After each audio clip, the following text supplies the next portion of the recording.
canal Projetos em Ação. Hoje eu trago aqui a presença da nossa convidada especial de hoje, que é a Daniela Menezes Gazarro.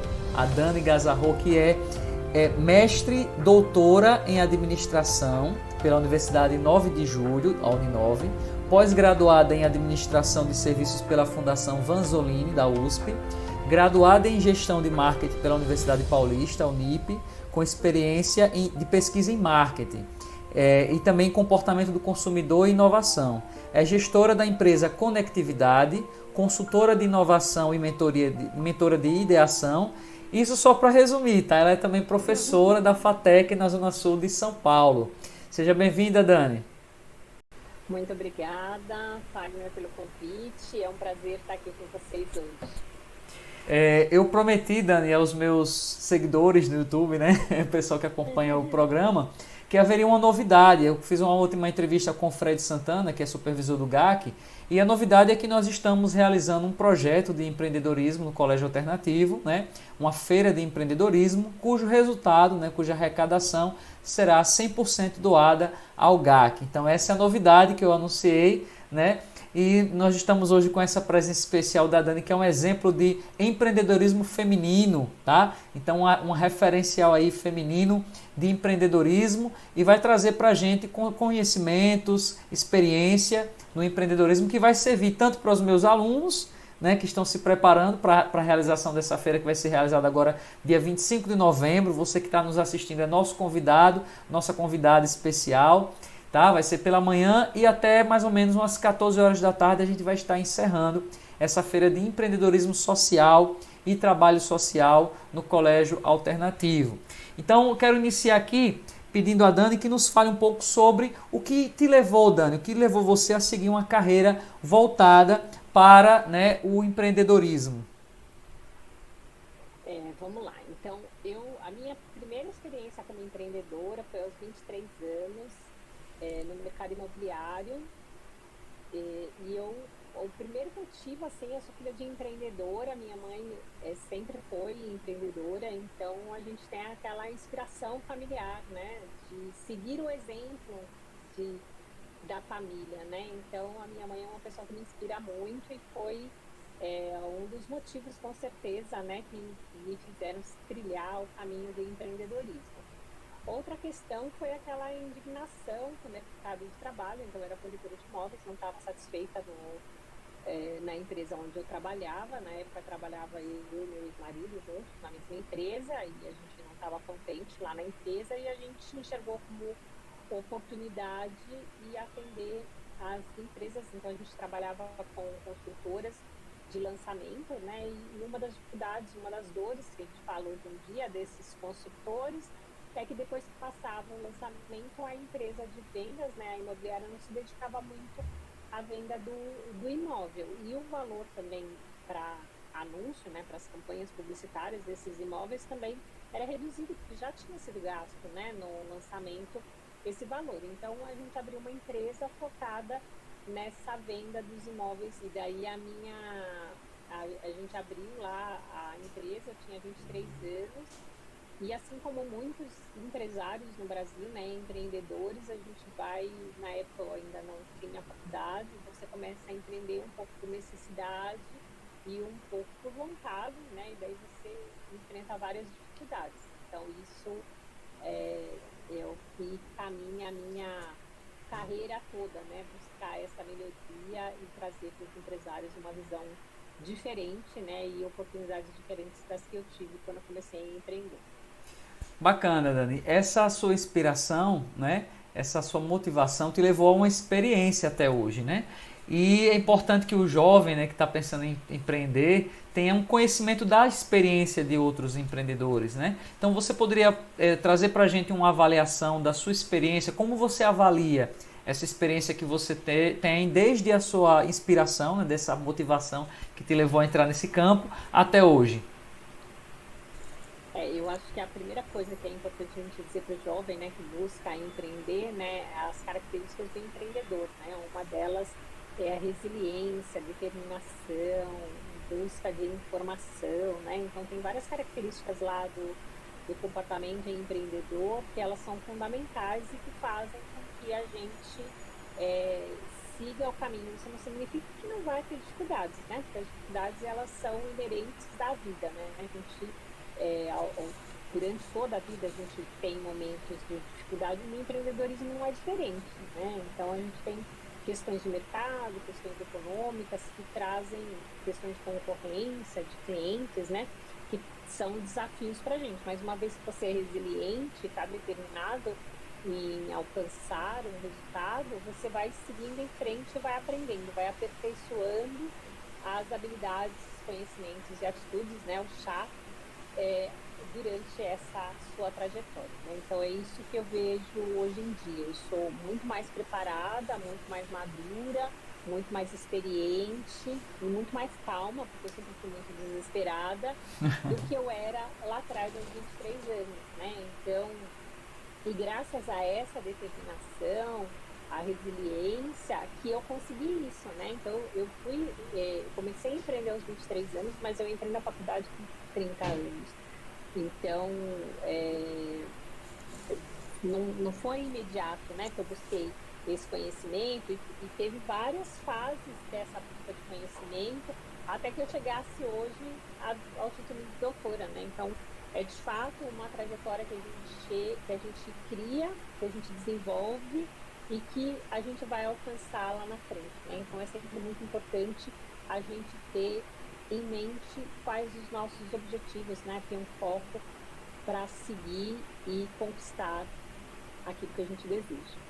Eu fico muito feliz com as suas colocações, Dani, inclusive porque na disciplina de projeto de vida, que é uma das disciplinas que eu leciono no Colégio Alternativo, esse foi justamente um dos pontos que eu tenho trabalhado com eles, né? A resiliência, o foco. Então ficou aí mais uma confirmação para eles da importância, né?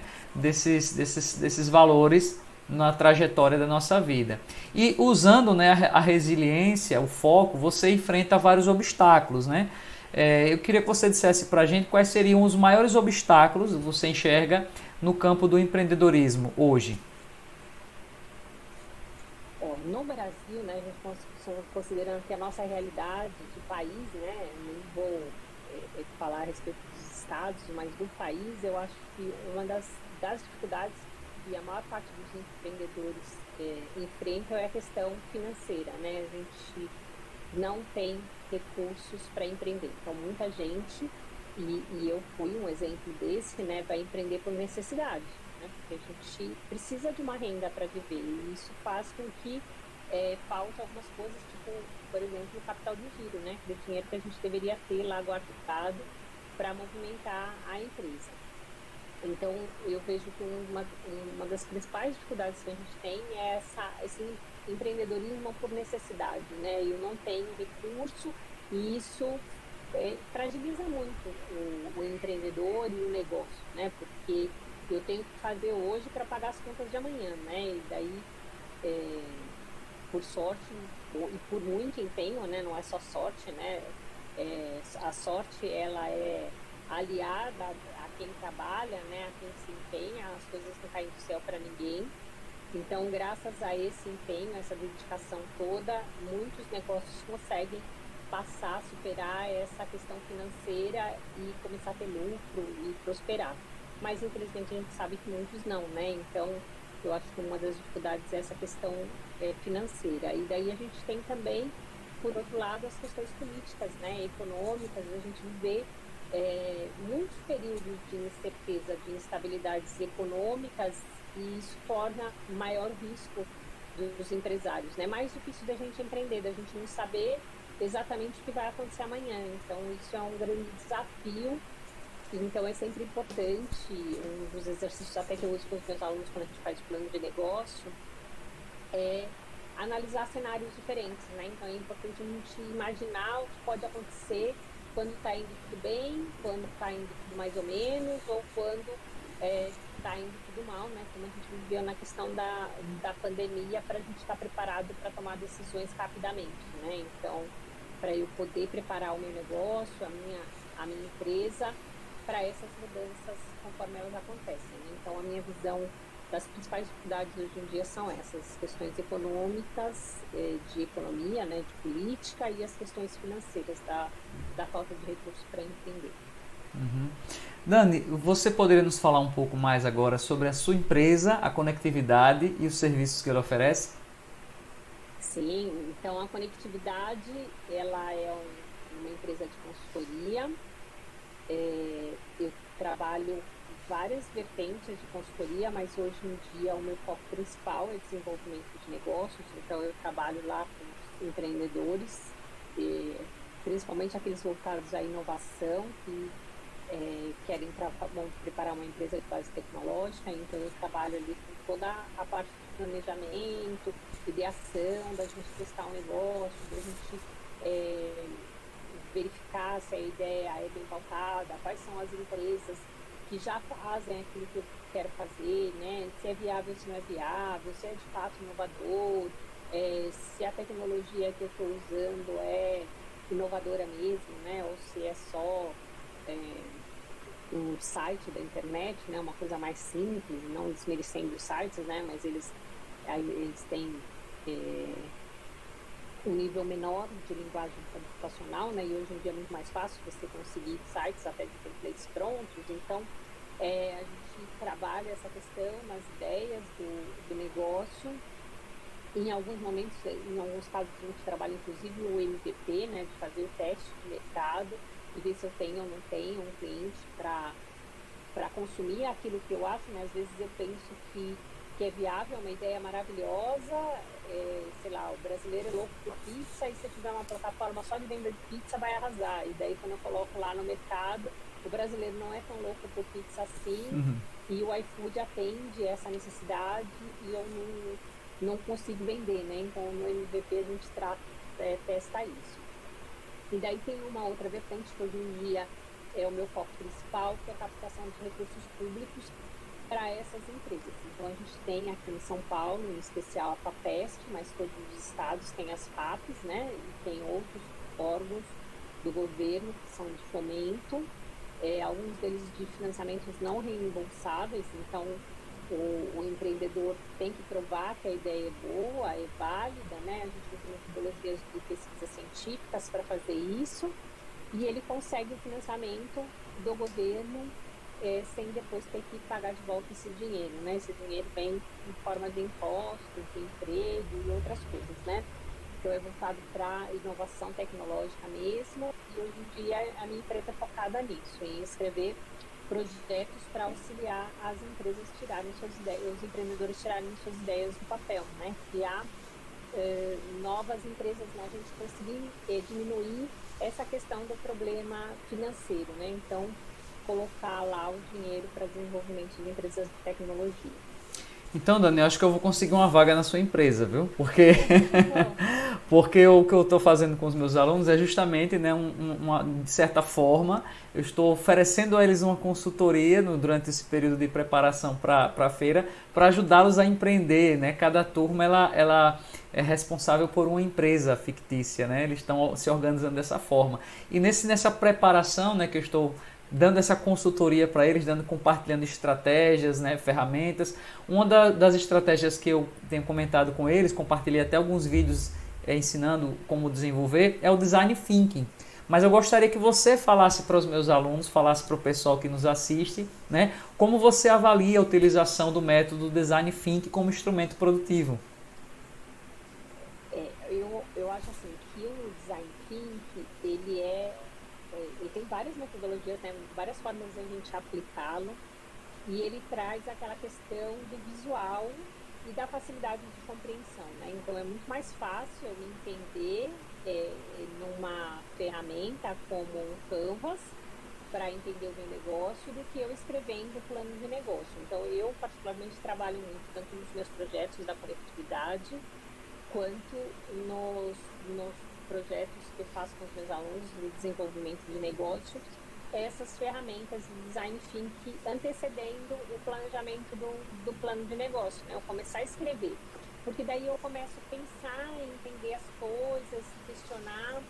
E como no caso, né, que eu falei aqui do Canvas, o Canvas ainda é uma ferramenta que o ideal é que a gente trabalhe ela compartilhando com outras pessoas, né? Então eu mostro para outras pessoas e as outras pessoas começam a dar sugestão e as pessoas pensam diferentes, né? E sempre que a gente pensa em ciência social, essa percepção de mundo diferente das pessoas é importante, porque às vezes, como eu disse, né, no caso da venda da pizza, né, eu tô achando que tô arrasando, mas uma outra pessoa pega e fala assim, pizza, nossa, eu não gosto de pizza, né, porque você não vende outra coisa que não pizza. Então a gente começa a enxergar o mundo pelo olhar de muitas pessoas, né, e isso também é muito importante na hora que a gente está lá testando um novo negócio, né, porque é normal o empresário ficar apaixonado pelo seu negócio, achar que é tudo incrível, maravilhoso e que vai ser super próspero. E a gente não pode ter só essa visão de uma única pessoa, por mais que de fato seja maravilhosa a ideia, né? Então, às vezes é realmente incrível, mas eu tenho que ter a percepção de outras pessoas, porque o consumidor é formado por muitas outras pessoas, né? Aquele mercado que eu vou explorar. Então, é super importante a gente utilizar essas ferramentas, porque elas ajudam a gente a visualizar o negócio de forma diferente. E eu uso algumas, né? O Canvas é uma das ferramentas que eu uso, mas eu uso outras ferramentas para a gente identificar a persona do cliente, ferramenta para geração de ideias. Então a gente vai trabalhar ali várias ferramentas voltadas ao design thinking para fazer esse teste de negócio, e em cada fase a gente usa uma diferente. Inclusive nos projetos FAPESP, né, que eu trabalho, que é um órgão do governo, hoje em dia tem lá algumas ferramentas dessas que fazem parte do projeto para a gente mostrar a viabilidade do projeto. Sua resposta já antecipou outra pergunta que eu ia te fazer, né? Você já falou de outras ferramentas, né? Que além do design thinking, elas complementam, né, esse entendimento do olhar do cliente, né? Isso está relacionado até mesmo a algumas competências educativas, né, que a gente trabalha em sala de aula, como a empatia, que é se colocar no lugar do outro, né? Essa visão colaborativa da produção do negócio. Então, é interessante que através da educação a gente pode também estar estimulando, né, a formação de competências, o desenvolvimento de competências empreendedoras entre os estudantes, né? E então eu deixo agora... Pode E falar. daí, falando da empatia, a gente tem o mapa da empatia, que é uma das ferramentas de design thinking que a gente pode trabalhar lá para testar, para entender esse nosso cliente, né? Uma das ferramentas, não só o cliente, a gente pode usar o mapa de empatia em diferentes momentos, né? Para entender o cliente, para entender as pessoas, os colaboradores, para entender o fornecedor, né? Para a gente conseguir criar mesmo essa sinergia, essa empatia entre as pessoas. Bom, então eu quero, nesse momento, te agradecer mais uma vez, Dani, porque nos ofereceu esse seu tempo, né? Pela segunda vez, vou deixar aqui informado aqui uma coisa dos bastidores, que é a segunda entrevista que a Dani está me concedendo, porque nós fizemos em sala de aula, né, online, ao vivo, com os meus alunos, só que nós tivemos problemas com as novas tecnologias de informação e comunicação. Alguns Mas problemas. segundo o Fagner, essa segunda ficou melhor do que a primeira. Com Então, certeza. vocês ganharam com o ensaio anterior. Exatamente. Então a proposta nossa, né, é que as demais turmas, os demais alunos tenham essa mesma oportunidade, né, de ter conhecimento dessas experiências, né, dessas ferramentas. E eu te agradeço mais uma vez, Dani, por se disponibilizar, né, livremente para nos ajudar. Sua contribuição é muito significativa. Espero que inspire, né, não só os jovens, mas também muito as meninas, né, as jovens, né, a empreender também, o empreendedorismo feminino. E quero também, né, deixar agora o espaço para você trazer as suas considerações finais. Então, eu gostaria mais uma vez de agradecer o Fagner pela oportunidade. Eu acho incrível o trabalho que o Fagner faz com os alunos. Como eu já tinha dito aqui na entrevista anterior, eu acho que essa questão do projeto de vida é fundamental, que a gente tenha, que a gente trabalhe, porque se eu quero ter sucesso na minha vida, se eu quero chegar a algum lugar, eu tenho que saber para onde eu estou indo, né? E tenho como o mapa do tesouro, né? Eu tenho que ter o meu mapa e saber para onde eu vou, quais são as possibilidades, que isso me ajuda a manter o foco e seguir em frente. Então, parabéns pelo projeto, parabéns para a escola, para o Fagner, pelo projeto, parabéns pelo evento, né? É uma outra coisa muito importante que a gente precisa criar já desde cedo nos nossos jovens, nas nossas crianças, essa visão do empreendedorismo, de economia, de oportunidades de mercado, de novas realidades, né? Porque o emprego formal ele tende a deixar de existir também, né? Então é muito importante, é muito válido e muito necessário na nossa realidade do país esse tipo de projeto, né? Que ele vem contribuir fortemente com a sociedade como um todo, né? Com as crianças ali na sala de aula, mas isso vai refletir nas famílias e nas outras sociedades, e no caso do projeto de sexta-feira, ainda em pessoas que estão lá, de fato, precisando do apoio da gente, né? Então, parabéns, Fagner, pelo projeto, pelo trabalho. Tenho muito orgulho de estar aqui participando junto com vocês. Mais uma vez, muito obrigado, Dani, e reforço o convite para todo mundo que estiver nos assistindo, dia 25 de novembro, no Colégio Alternativo, né? Você é nosso convidado especial para a nossa primeira festa do empreendedorismo, da solidariedade, da criatividade. Vamos todos juntos ajudar o Grupo de Apoio à Criança com Câncer de Sergipe. Um grande abraço a todos, fiquem com Deus e até o nosso próximo encontro. Tchau, tchau. Até. Tchau.